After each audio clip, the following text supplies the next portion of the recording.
So Dane Rumble, how are you? I'm well. Welcome to the UK and London. Thank you very much. How long are you here for? I'm here for a week. Leave next Wednesday, but I'm also coming back to play a festival called Southern Sounds, so I'll be back for another week in a few weeks' time. That's the one over in, is it Finsbury Park? I've got no idea. I just saw the Well, you're playing with a few awesome bands. Yeah. She had, I think, another Kiwi band, I'm Giant, In Excess, I think it's a headline. I should know more details. I really should. I might Google it. Google it. That's the best way of doing it. So how's it been so far? Have you seen much of the sites?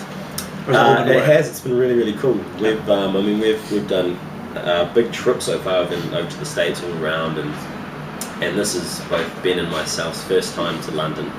Ben is my guitarist, so you can't see, he's off camera. Yes. Or can you? There he is. Right, there we go. Terrible lighting. Yeah, it's our first time here, and you know, we were wowed by New York and we were wowed by LA, but London really takes the cake. Like, this place is impressive, and I think just the architecture alone is mind blowing. You know, so you must have. I mean, you're huge over in New Zealand and Australia. You know, it goes without saying. You've had monster hits back home. Yeah. You must have quite a lot of support over here. I mean, a lot of ex-Kiwis or whatnot travelled over here, and they're all supporting you over here. I do. I get a lot of emails from people based in the UK who are like, when are you coming? What's going on? You know, when are you going to release music here? There's that Kiwi support all around the world, which is great. You know, I get a lot of emails and a lot of hits on Facebook and stuff. So it's, and especially here in London, like, I know there's, I've got a stack load of friends that live over here, so at least when I play shows, there's going to be, you know, a good 15 to 20 guaranteed people that are going to be there. We actually caught you last night. You played the Vibe Bar in Brick Lane. How'd that go? The show last night was great. It was a lot of fun. It was quite an intimate sort of setup, not the kind of thing that we've done in a while, but it was really fun, you know. I kind of, a lot of people turned out, to be honest. I didn't know what to expect. I don't know London, I don't really know what the deal is, and you know, I knew my mates were going to turn up, and that's pretty much all I knew about the gig, and no, it was fantastic. I had a lot of fun. So you've, like we were saying earlier, you've had, you know, a number of singles over in New Zealand. You've also broken Australia now, and like you were saying, you're going to the States, etc. Yeah. So now you're about to master the UK. A lot of acts have failed with that. So what's your trick? What are you going to pull out the hat to make it happen? That is a good question, I mean, it's, the UK is a big market. I mean, the one thing I think I have going for me is the pop angle. I mean, in New Zealand, pop, it's a very rare thing to fly back home. You know what I mean? And so it was really quite tough, both there and in Australia. I think both the UK and Europe have such a huge pop scene. I think it's gonna, I'm not gonna say I'm gonna crack it or anything like that, but it's definitely easier for me to slip in and play festivals and do shows where that style of music's a little bit more acceptable, I think. But as far as cracking it, man, I'm over here like everybody else giving it a go. Good. Aim high, mate. Aim high. Yeah. All right. So I'm cracking it. If we go back to the release, you've had your singles over in New Zealand. You've even got your full-length record, The Experiment. Yep. But over here, you're releasing a 5-track EP. You've got a 5-track EP that you're promoting at the moment. Yes, that's correct. Can you give us an insight to that? Okay, so the EP I'm releasing here, because the album The Experiment I released back home, coming up to 2 years now, we kind of figured there's no real point in trying to relaunch something that's now 2 years old, especially with the internet. You know, people can jump online. You know, half the people over here who know of me have already got the entire album anyway. So we figured we'd strip down the record a little bit, and we're just going to put out an EP, so it's more of a taster to my style of music. And then we're going to be releasing, so we've left Cruel off. I think Cruel is going to be the first track that we'll release here, and it's coming out in the US as well. And at the moment I'm working on a new album, so this trip has kind of been half promotional tour type trip, but it's also been a writing trip, so I've been working with amazing songwriters all around the States.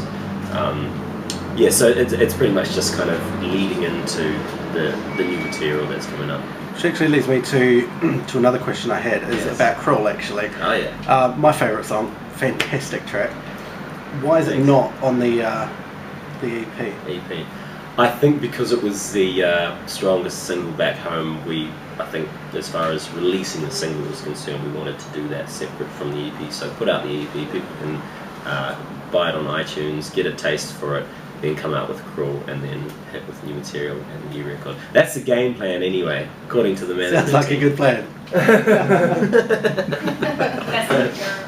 So you had your gig last night in Brooklyn. Yes. When's apart from the festival gig, do you have any other headline slots? Not over here. I mean, I'm heading over to Germany. I signed a deal over there with a track I wrote with another Kiwi artist called Jay Williams. So we're over there. We're doing a promotional tour around Germany. But I'm actually going to try and see if I can organise another show around the same time as the festival. There's nothing in concrete yet, but if anyone wants to follow me on Facebook, facebook.com/Dane Rumble fans. As soon as if I can book something or if I can organise another show. If anyone's got any suggestions on where I should play, because I've got no idea. I mean, Vibe Bar was pretty cool. Might try something different. Yeah, just hit me up, because I'm definitely keen to try and play as many shows and try and do as much as I can while I'm here. Cool. And give me another reason to come back. Definitely. Yeah. I'm sure you'll get lots of reasons. Yeah, for sure. The record, I mean the Full Earth record, sort of intertwines pop with hip hop. Yep. You were a member of Fast Crew. Yes. For a number of years. Yeah, so I was with a band called Fast Crew. We were together for the best part of 10 years. That was a really great introduction to the music industry for me back home, because over those years I made a lot of great connections, became really good friends with the guy who's now head of Warner's in New Zealand, who ended up signing I did a distribution deal with for my own music. It was we had a good run. We had a really, really good run. We released in Australia, toured Australia extensively for a couple of years. Then things did go sour. They did go sour, and but yeah, we had a great run, and eventually it just led me into doing something on my own steam and trying something new. Have you found the transition going from being in a collective to going solo an easy one, or has it been natural? Yeah, because you did bring the more pop yeah. sound to Fast Crew. Yeah, you're right. I was kind of the pop element. I wrote the pop hooks, and I did have that kind of sensibility. That was me that came through on the Fast Crew music. I think the transition was a natural one for me. I mean, Fast Crew was essentially Jeremy and myself. We were the main songwriters, and we kind of put most of it together, and everybody else came and did their bits on top. So, I mean, it was predominantly me and one other person that was doing the bulk of it. And so, moving on and doing it all myself, it wasn't a huge step. And as far as media was concerned, I was the one that was out doing all the interviews and all that kind of stuff as well. Anyway. Yeah. So it wasn't a huge step outside my boundary, but it was something that I was really enjoying, because I didn't have to answer to anybody. I didn't have to, second guess what I wanted to do. I just got to do exactly what I wanted to do. And as far as writing, as far as sounds, as far as production, just everything, I didn't have to ask anybody else. It was like, this is how I want to do it, and that's how I did it. Sweet. So, I don't want this to come across in the wrong way at all, but I've got a serious question to ask you. Dun, dun, dun. I think we need to talk about your package. and what I mean by that, like I said, I don't want it to come across the wrong way. So obviously we know where our minds are at. But what I mean by package is the package of Dane Rumble.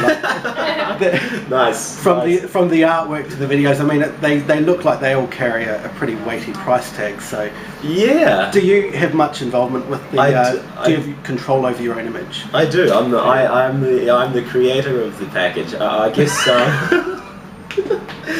Package, what a word. It was. I mean.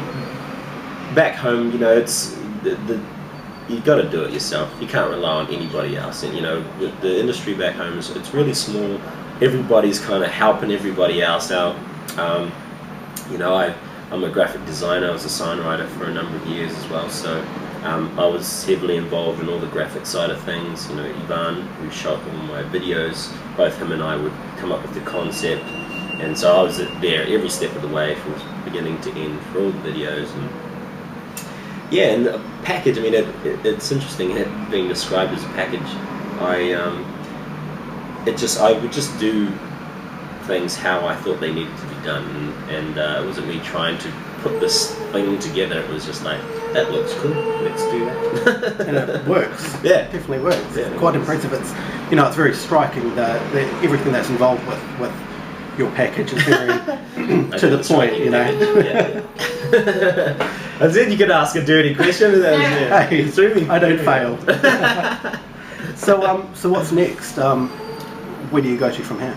Okay, so I am working on new material at the moment. I spent a week out in Atlanta working with a songwriter called Manuel Seal, who's one of Universal's top songwriters. He's an amazing guy. Wrote 5 songs with him. I'm basically just working towards a new album, and I'm treating this process way different to how it was. Back home for the first record, I locked myself away. I had to work a 9 to 5, so it was after hours. I'd lock myself away in my spare room and just hammer away at it until I finally get tunes together. This time I'm collaborating with other songwriters just to get different ideas, and it's very inspirational. I found writing back home by myself, I go round and round in circles. It would take me forever to write a song. It was very, very difficult. But now that I'm working with such incredible talent, you just get all these ideas thrown in the mix, and things just spark a lot quicker in songs, and the songwriting process is much faster.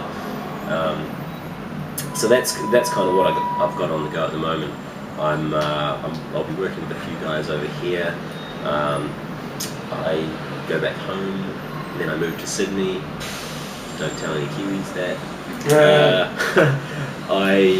And then I'll be coming back. I'll be heading back to LA to do some more writing, and then Atlanta to do some recording. So pretty busy then. Busy, yeah. Very busy. Are we going to get the album over here, or is it just going to be the EP and then new material later on? I think. Or are you going to see how it all goes? We'll see how it goes. I haven't signed a deal here in the UK, so we're kind of just playing it by ear, I guess. If the music's out there, if anyone wants to find it, they'll be able to find it. Just sort of, Right.